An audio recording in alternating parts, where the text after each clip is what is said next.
pagkain namin, may corn soup. At puso ng saging. Pinusuan ng saging. At ano yan, igado. Sir Mark kumain. Ha? Pork chop. Tayo mga sisikoy. Kain po. Magandang umaga, magandang hapon sa ating lahat. Magandang umaga, magandang hapon. Tapos na aming panambahan. So, may baon na kami. Dito na kami kumain sa church kasi meron pang live class. Dito ka na, ate. Sa bahay na ako. Sabi ni Sister Marie. Hindi ka na tambakol. Sarap yun. Ay, kuha ka na lang upuan ng member sa may kusina. Para dito, Teo. Ito po ang pagkain namin. Pagkain namin. Ito pagkain namin. Yung anak mo, bakit ganun lang? Jacqueline, taka na. Salamat po. Sili ka na. Eunice, tara. Kuha na po ko dito ba? Nilagay ko dito bata. Kain po. Ito, Sister Marie, oh, puso. Puso ng saging.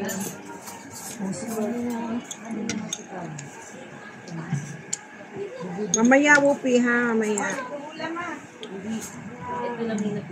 Bakit ay nasusunggol? Sa ibang mo. Ano yan? Sarap yan, makatapa. Ang gunipa mo. Ay, alam guys, tinista mo sarap. Ayan ang gusto ko. Fruits, ay breads, sabaw. Ito ang gusto ko. Salad. Salada.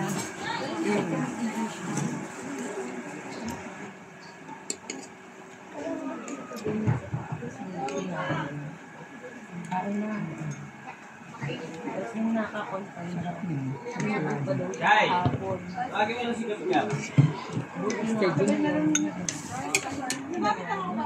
Ayun mo si Roxon, no? Sara, ayun na si Rox. Akakain sila na Madel ka sabay niya.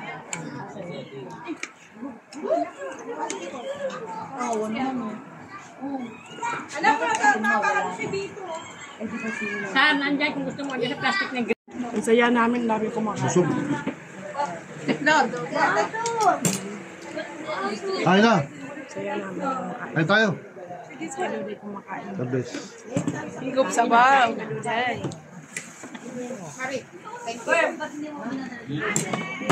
Ay! Sarap ng kain namin. Sarap ng kainan namin mga sisikoy. Tapos na namin kumain. Hindi pa ako nakainom na tubig. Sa Eden. Tapos na namin kumain mga sisikoy. Ang sarap na kainan namin dito sa kuko. Ano? Pag nabusog ako.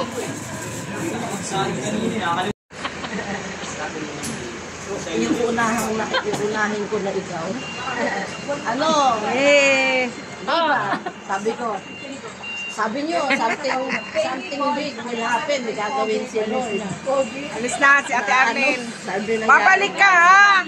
Pagkagaling mo sa Japan, bumalik ka. Biyernes. Kaya nag-chat kami ni Pasalubong ha! ating gabi, nabasa ko yung message niya sa WhatsApp namin.